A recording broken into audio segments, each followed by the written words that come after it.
पति पत्नी से संबंधित जितने भी मामले आजकल पारिवारिक न्यायालय में आ रहे हैं, उसमें अधिकतर अगर केसों को देखा जाए तो वहाँ पर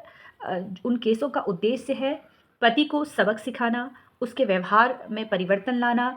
जहाँ पर पत्नी अपनी मनमर्जी करना चाहती है, जहाँ पर उसका उद्देश्य पैसों को लेकर है या माता-पिता को अलग करने की कोशिश की जा रही है अपने पति से,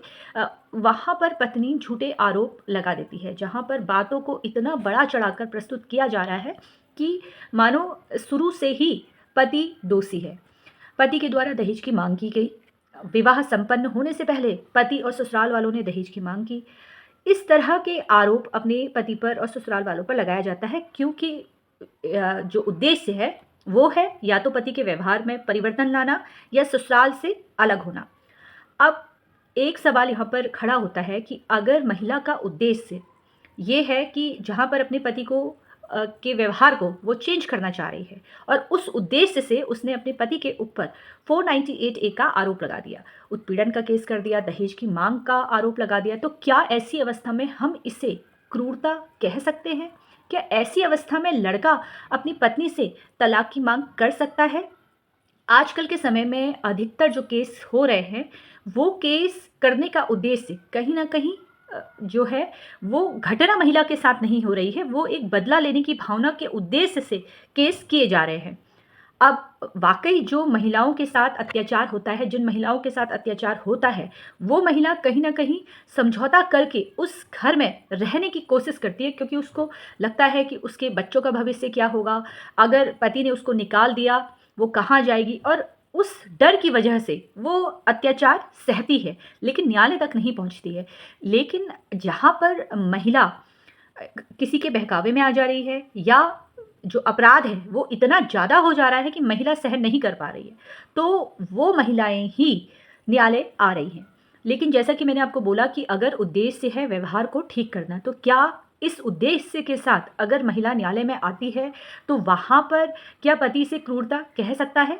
जी हाँ दोस्तों, मेरा नाम एडवोकेट स्मिता है और एक नई कानूनी जानकारी के साथ आप सभी लोगों के मध्य में उपस्थित हूँ। देखिए, आज का वीडियो काफ़ी महत्वपूर्ण होने वाला है। इस वीडियो को आपको अंत तक देखना है और साथ में अभी तक जिसने मेरा चैनल सब्सक्राइब नहीं किया है, आप सभी से निवेदन करूँगी कि इसी तरीके से आप सोशल मीडिया के अलग अलग प्लेटफॉर्म पर मुझसे जुड़ सकते हैं। तो हम बात कर रहे थे कि अगर पत्नी का उद्देश्य है अपने पति के व्यवहार को ठीक करना और उस उद्देश्य के साथ अगर पत्नी 498 ए का केस पति के ऊपर कर देती है, दहेज की मांग का केस कर रही है, उत्पीड़न का केस कर रही है, तो क्या क्रूरता के अंतर्गत आएगा? एक ऐसा ही फैसला आप लोगों के बीच में रखने वाली हूँ। देखिए, मामला है वैवाहिक विवाद से जुड़ा हुआ, जहाँ पर पत्नी ने अपने पति के ऊपर आरोप लगाया कि मेरे पति ने उत्पीड़न मेरे साथ किया है, दहेज की मांग की है और उसने 498 ए के तहत शिकायत दर्ज कर दी। मुकदमे के दौरान उसने ये स्वीकार किया कि उसका उद्देश्य पति को दंडित करना नहीं बल्कि उसके व्यवहार को ठीक करना है। जहाँ पर पत्नी का उद्देश्य है कि पति को किसी भी प्रकार से कोई दंड ना मिले लेकिन उसके व्यवहार ठीक हो जाए। अब व्यवहार ठीक होने का तात्पर्य यहाँ पर यह भी हो सकता है कि क्या वो माता पिता से अपने पति को अलग करवाना चाह रही है, क्या ससुराल वालों के साथ वो नहीं रहना चाहती है, क्या जिस तरह से वो अपने पति को कहती है कि तुम्हें इस तरह से रहना है, तो क्या उसका उद्देश्य उस व्यवहार को ठीक कराने का है जहाँ पर पति के द्वारा कोई अपराध कारित नहीं किया गया है लेकिन महिला का ये कहना है कि भाई मैं आपके व्यवहार को ठीक करूँगी, और इस उद्देश्य के साथ उसने केस कर दिया। अब सवाल उठता है कि क्या 498 ए का जो आरोप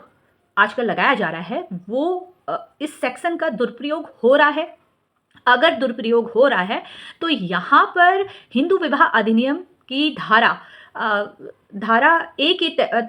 के तहत यहाँ पर आप मानसिक क्रूरता के आधार पर अपनी पत्नी से तलाक की मांग कर सकते हैं। देखिए, एक बात समझने की है यहाँ पर कि जब पत्नी शिकायत दर्ज कर रही है, जहाँ पर शिकायत दर्ज करने की जो मंशा है उसकी मंशा है अपने पति के व्यवहार को बदलना, ना कि वास्तव में शिकायत को दर्शाना। वो चाहती है कि भाई मेरे पति को दंडित ना किया जाए लेकिन उसके व्यवहार को वो बदलना चाहती है। तो ये एक बहुत महत्वपूर्ण आपको मैं पॉइंट बता रही हूँ, जहाँ पर शिकायत का उद्देश्य उसकी जो मंशा है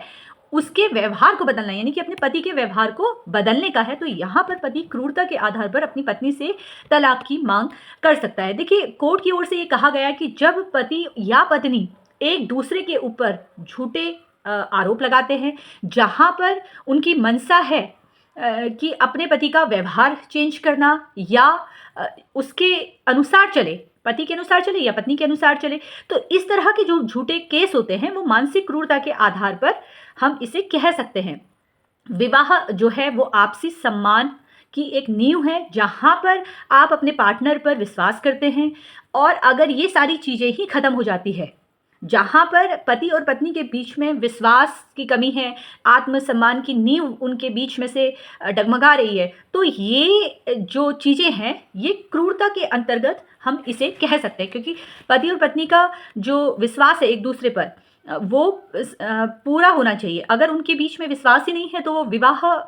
फिर टिका क्यों है? तो यहाँ पर अगर उद्देश्य है उसके व्यवहार में चेंज करना, तो ये क्रूरता के अंतर्गत आता है। देखिए, ये जो आज मैंने आपके बीच में वीडियो रखा है ये काफ़ी महत्वपूर्ण है। अगर आपको पसंद आए तो इसको लाइक और शेयर करना बिल्कुल भी ना भूलें, क्योंकि अगर पत्नी के द्वारा आपके ऊपर शिकायत दर्ज की है जिसमें पत्नी का उद्देश्य आपके व्यवहार को चेंज करना है, तो यहाँ पर आप इसका केस का जजमेंट अपने केस में लगा सकते हैं। और जजमेंट की कॉपी प्राप्त करने के लिए आप मेरे कमेंट बॉक्स पर एक कमेंट लिखिए, जिसमें आपको लिखना है कि मैडम मुझे इस जजमेंट की कॉपी चाहिए, और मैं देखती हूँ कि जितने लोगों के द्वारा जजमेंट की कॉपी की मांग होगी उस हिसाब से मैं फिर अपने फेसबुक पेज या मेरे यूट्यूब चैनल पर इस जजमेंट की कॉपी को पोस्ट करूँगी। फिलहाल कानूनी जानकारी प्राप्त करने के लिए इसी तरीके से आप लोग मुझसे जुड़ते रहिए। धन्यवाद।